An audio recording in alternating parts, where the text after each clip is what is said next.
akan ada memori-memori bencana yang terjadi, dan ketika memori itu muncul, yang akan mereka rasakan adalah seperti sedih, ketakutan, dan marah campur aduk, karena mereka juga khawatir kalau bencana yang sama juga akan terulang kembali.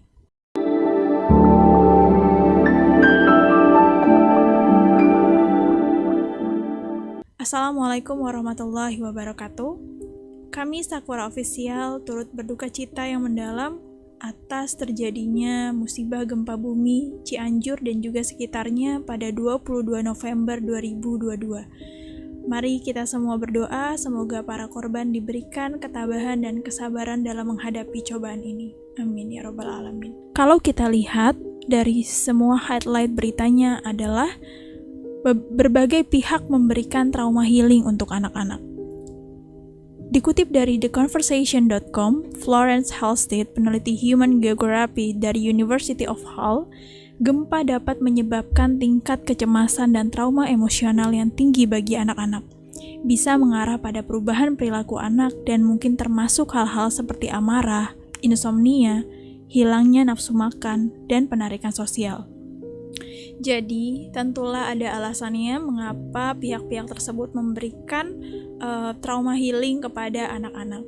Karena mereka paham bahwa gangguan trauma pasca bencana ini adalah kondisi yang disebabkan dari pengalaman traumatis mereka menghadapi bencana. Dan gejala trauma pasca bencana ini memiliki reaksi yang berbeda-beda di setiap anak. Pada anak usia 2 tahun, mereka akan rewel dan juga lebih sering menangis. Pada anak usia 3 sampai dengan 6 tahun, mereka akan kembali seperti masa kecil mereka, seperti mereka merasa ketakutan untuk berpisah dengan orang tuanya. Dan pada usia 3 sampai 6 tahun juga mereka bisa mengalami tantrum dan juga susah tidur. Dan pada usia 7 sampai dengan 10 tahun, karena mereka sudah lebih besar, mereka juga akan lebih mudah untuk mengingat detail bencana, sehingga akan ada memori-memori bencana yang terjadi, dan ketika memori itu muncul, yang akan mereka rasakan adalah seperti sedih, ketakutan, dan marah campur aduk, karena mereka juga khawatir kalau bencana yang sama juga akan terulang kembali. Seperti pada remaja, mereka bisa menarik diri mereka dari lingkungan dan juga interaksi sosial, karena mereka akan merasakan emosi yang cukup intens, karena mereka lebih bisa memahami detail kejadian tentang bencana. Dan contohnya juga seperti anak berkebutuhan khusus. Reaksi pada anak berkebutuhan khusus ini, mereka bisa merasakan kesedihan, kekecewaan, kemarahan yang lebih kuat dari anak biasa. Sebab kontrol mereka lebih rentan dibanding anak-anak biasa. Apalagi untuk korban yang juga kehilangan anggota keluarganya. Anak-anak korban pasca bencana ini pasti akan merasakan khawatir, takut, dan bingung.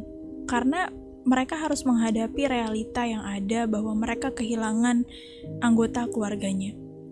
Mereka juga harus bisa beradaptasi untuk tinggal di lingkungan pengungsian, dan lingkungannya otomatis berubah, rasanya juga berubah. Menurut Florence, ada beberapa hal yang bisa kita lakukan untuk bisa memulihkan trauma pasca bencana pada diri anak-anak.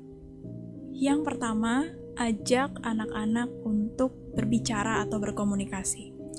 Anak-anak korban pasca bencana merasa bahwa mereka nggak bisa mengutarakan apa yang mereka rasakan. Apalagi untuk anak-anak yang masih kecil, mereka bingung apa yang mereka rasakan. Yang mereka tahu hanya mereka takut, dan mereka nggak mau kejadian itu terulang lagi. Nah, ini diperlukan peran orang tua untuk bisa menghabiskan waktu lebih banyak dengan anak-anak, seperti berbicara, berkomunikasi, bermain, dan juga quality time kalau memang posisinya adalah sudah jauh dari pasca bencana tersebut. Tetapi kalau misalkan dalam kondisi masih dalam pengungsian, kita bisa men-treatnya untuk berbicara agar mereka merasa bahwa mereka bisa ngerasa lega.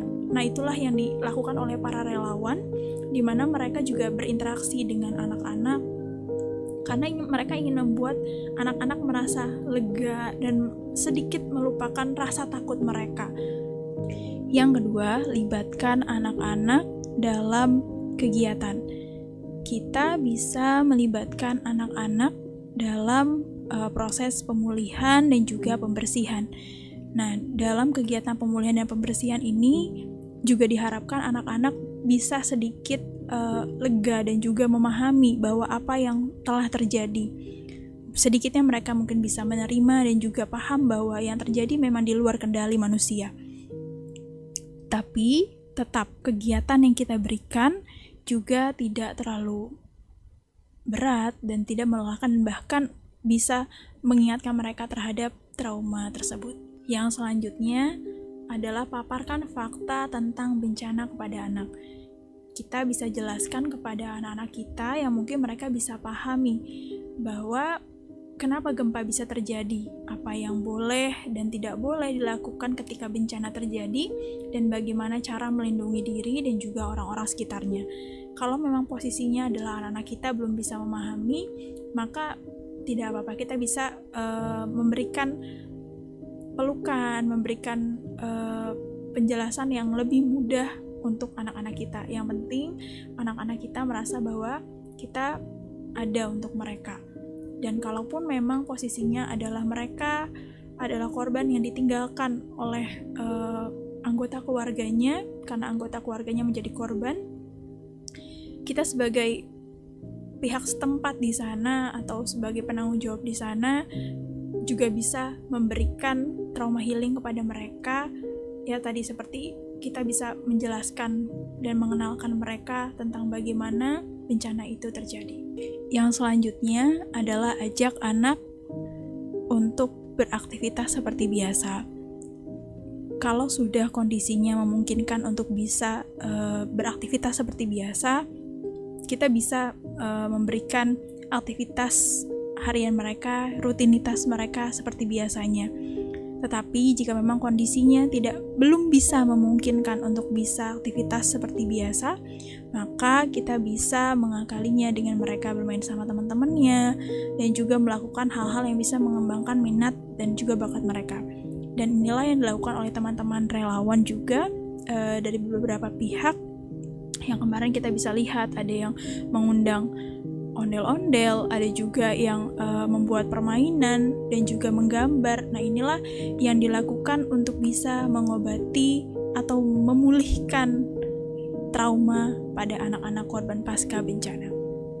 Bencana atau musibah yang terjadi memang kita tidak bisa prediksi dan tidak bisa memilih siapa dan di mana terjadinya. Tetapi dalam situasi ini kita juga bisa melihat bahwa anak-anak adalah termasuk korban yang paling rentan mengalami trauma. Walaupun kita juga bisa lihat bahwa yang mengalami trauma ini juga banyak dari ibu-ibu dan juga lain sebagainya. Tapi anak-anak memang justru lebih rentan. Maka dibutuhkan bantuan dari berbagai pihak untuk bisa menghilangkan trauma pasca bencana pada anak-anak. Dan luar biasanya adalah banyak sekali relawan dan juga pihak-pihak terkait yang ikut serta dalam memberikan trauma healing kepada anak-anak. Kita bisa sama-sama berdoa, mendoakan para korban agar mereka Allah gantikan dengan yang lebih baik lagi. Allah berikan ketabahan dan kesabaran untuk bisa menghadapi cobaan ini.